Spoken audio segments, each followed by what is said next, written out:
Alright, so hey, welcome back to the Part-Time Homestead.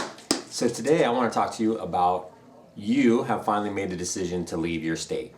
So in the last video I talked about all the reasons we made a decision to leave state, but then what do you do? Like, it's a big country, where do you go? Why do you go there? How do you make that decision? There's lots of ways and many people have their reasons, but let me explain to you how we went about it. So in the last video, I explained to you some of the reasons why we decided to actually leave California, the state that we were living in. California was just not conducive to the lifestyle that we wanted to live. We had two good jobs. We were both working lots of hours just to make ends meet. Financially, it was very difficult. It's an expensive state to live in. It's expensive to do anything there.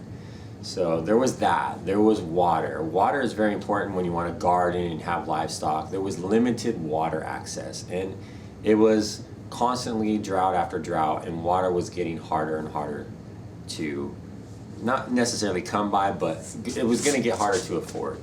And then there's droughts. Along with the droughts come the fire danger and the insurance for the fire and the crime rate and being able to protect yourself with diminishing gun rights and all this other stuff that was going on.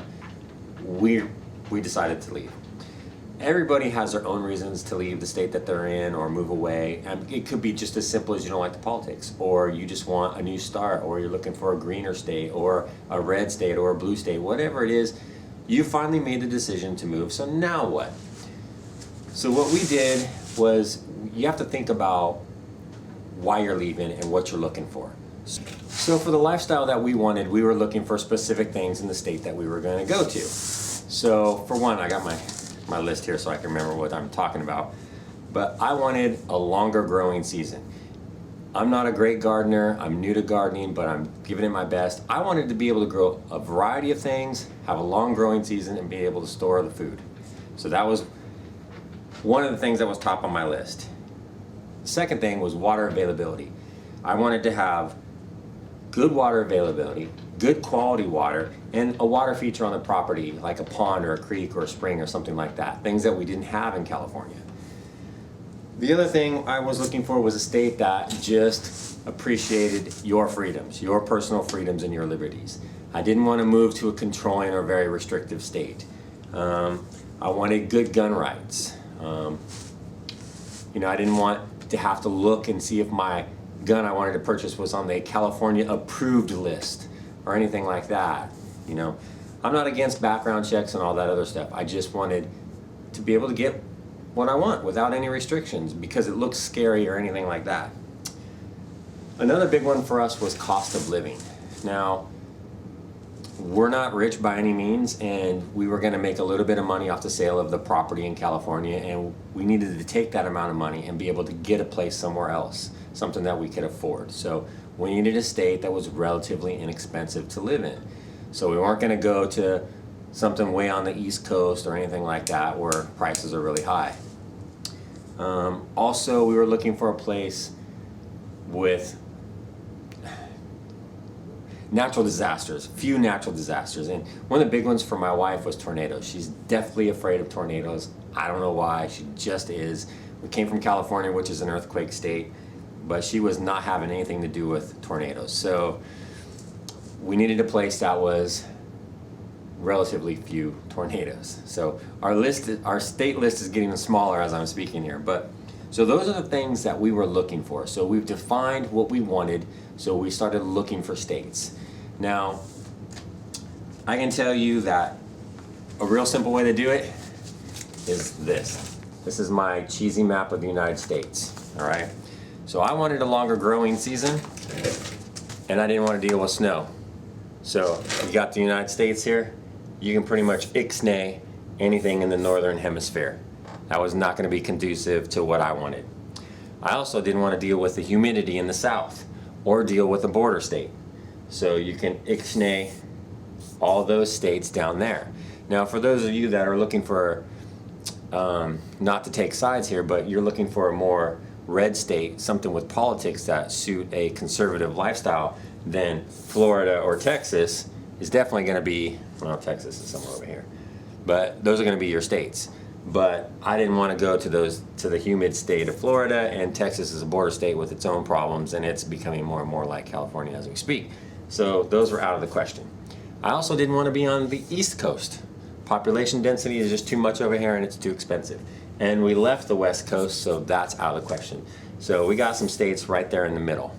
Now, there's a lot to talk about with individual states, but I found a cool book.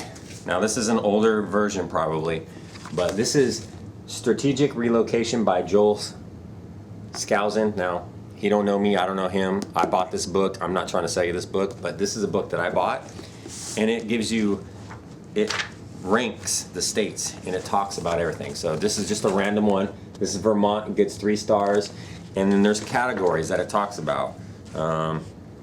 First one is population density, cost of living, land ownership, building permits, land and urban planning, food production, health environment, traffic, politics, taxes, corruption, crime, personal liberty, gun liberty, alternative medicine, homeschooling, military targets, nuclear power plants, chemical, what is that, overall rating.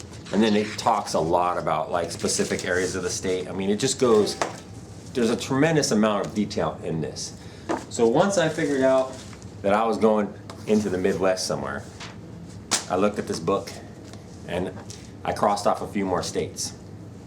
And I can tell you right off the bat, Oklahoma is the #1 tornado state in the country. That was off of our list. So Oklahoma was done. My #1 state for me was Arkansas. I was looking at Arkansas, I was looking at properties, I wanted Arkansas. They had good water, cheap cost of living, gun liberties were good, freedoms were good, definitely like in Arkansas. Another one that was on the list was Kentucky. It's a little bit farther east, but I seen a lot of nice properties in Kentucky. We really liked it. Tennessee, we talked about a little bit as well. Let's see. We were considering Oklahoma, but it was gonna have to be, we were definitely looking at the tornado factor there. And then Missouri was also on our list. Southern Missouri was on our list, right? Southern Missouri. And really there was basically 4 or 5 states that we were considering. So we have it narrowed down to the states that we wanted to go. So we're sitting in California. We got 4 places that we think we might like. We've never been there. We have no family there. We have no idea what it's like in those states. We have nothing to go by. All we know is we're getting the heck out of California. So what do? You plan a road trip. And that's what we did. We planned a road trip. We looked online, used Realtor.com, Zillow, all those things to find real estate, called some local real estate agents, looked at properties, seen if they had things in our liking. We did some research on the states, and we got it narrowed down to a couple states with some properties that we were specifically coming to look at, and we did a road trip. And that was the beginning of our journey. So, if you're looking to leave California or the state that you're living in, it's not conducive to what you want. Define what you're looking for. Do your research. Look at your states. I'm telling you, if you're planning to go to another state, this book is a great resource. I think there's a newer version out. This one's from quite a few years back, but it's a good resource. So in closing, I hope that information helped on how to look at maybe moving to a new state or moving to a different area, or just give you an idea of how we went about it. Stay tuned for my next video where I talk about our road trip, what we saw, what we found, and maybe where we ended up. Thanks for watching. Subscribe, like, comment. See you later.